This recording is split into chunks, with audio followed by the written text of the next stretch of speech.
Good morning. I am recording a short review of Chapter 17, Section 4. This is a section we did not get to read in class, so by now I hope you've read it, and I want to just go over a couple of important points since we weren't able to discuss it in class, perhaps make some connections to the present, and just help you again review the section. This is not meant to take the place of reading the section. Please do make sure you have done that, okay? So Section 4 of Chapter 17 is titled Becoming a World Power. And as mentioned in class during this time, the United States, as it becomes a power within its own borders with the rapid growth of industrialization, rapid growth in population, a lot of it due to immigration, the movement west, they kind of begin to look outside their own borders for various reasons. Part of it is they want to compete with the rest of the world, especially the European powers that have empire all over the world. And they're also looking for economic opportunity. Empire provides natural resources, raw materials, labor, and they also provide markets to sell goods. So the places that world powers tend to take over an empire, of course, tend to be weaker, what we would consider now developing countries or third world countries. And in many cases, those countries are in the situations they are in today because of the world powers, because of these imperial countries that kind of kept them inferior, if you will, because then it was easier to take advantage of them. And so I think some of the issues that these countries like in Africa, sometimes in Latin America, in Asia have, it's because of imperialism, okay? So your focus question for this section, kind of something to help you focus, is how did the United States emerge as an imperial power in the 1890s? So you should be able to generally answer that question by stating some facts and just giving some general information about the steps the U.S. took to become a world power. Okay, so I'm going to kind of go over some notes that I have with you and go into some discussion. Okay, so the first section in Section 4 is titled The New Imperialism. And so America had narrowed its definition of nationhood. And as we read in the previous section, remember that rights began to narrow for certain groups of people, for women, for the Chinese, for immigrants, for labor unions, and especially for African Americans. And so that same narrow view of freedom was going to be projected abroad to the rest of the world in the late 1890s as the United States became an imperial power. The last quarter, the last 25 years of the 19th century, is known as the Age of Imperialism in world history, when competing European empires divided large parts of the world amongst themselves.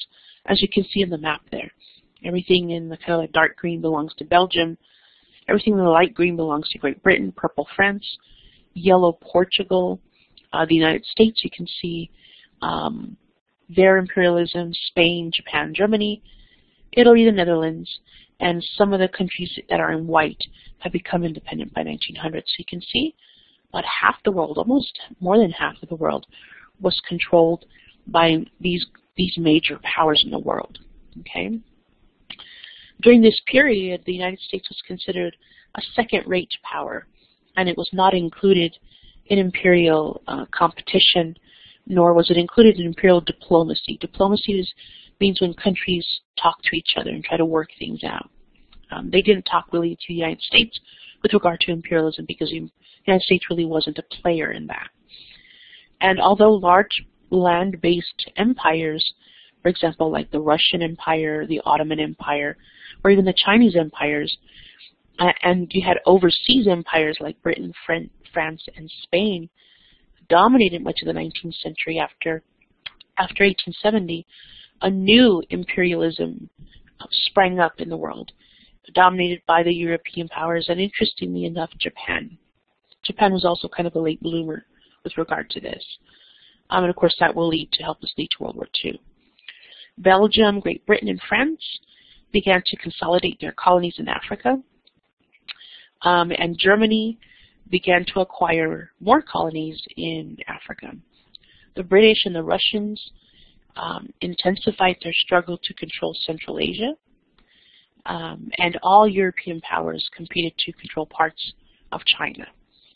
By the early 20th century, most of Africa, Asia, and the Middle East and the Pacific had been divided among the empires, each of which justified and explained its domination of other peoples in the name of bringing them civilization, in the name of bringing modernity, modern things, to what they considered backward people. It's very condescending.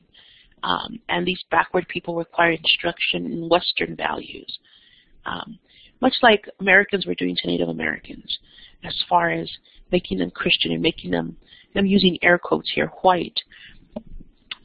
Much of Europe, and including the United States, would try to force their Western values and ways of living on these people of Africa, of Asia. And they wanted to give them, share with them Western values, Western styles of government, Christianity, and labor practices. Okay, so that's kind of an overview of this new imperialism, and keep that in mind. Okay, I'm going to repeat it one more time. That these empires, these countries, these world powers justified their domination of these other peoples in the name of improvement, of helping these backward people in by giving them Western values, Western styles of government, Christianity, and labor practices. Okay? And so we saw this cartoon, this political cartoon. It's called A Trifle Embarrassed. Trifle means a little bit. It was published on August 3rd, 1898. And there you read it, or you can read the explanation explaining this cartoon. It says, the strong white arms of manifest destiny, the arms over here. Let me see if I can get the pen. Okay, so over here, the arms of manifest destiny here, and it's got the tattoos, if you will, delivered Cuba, Puerto Rico, Hawaii, and the Philippines to an orphanage run by Uncle Sam in Colombia. Again, this woman represents freedom. Inside the gates already, and look at, they call it the Foundling Asylum. You already have Mexico, which were territories we took over, Texas, California, and Alaska during the Mexican War. Okay, they play happily together, and you can see how they're portrayed. We know that manifest destiny was a term, or as the description phrases there, a catchphrase, coined by Democratic journalist John L. Sullivan in 1845 when urging that the U.S. annex the Republic of Texas because it was our manifest destiny, it was our destiny to overspread the continent allotted by Providence for the free development of our yearly multiplying millions. So that same principle of taking over the West will be applied now outside our own borders to these islands and to other parts of the world. Okay, and so you can see there the phrase was revived in the 1890s by advocates of U.S. trans-Pacific expansion. There were people who wanted to expand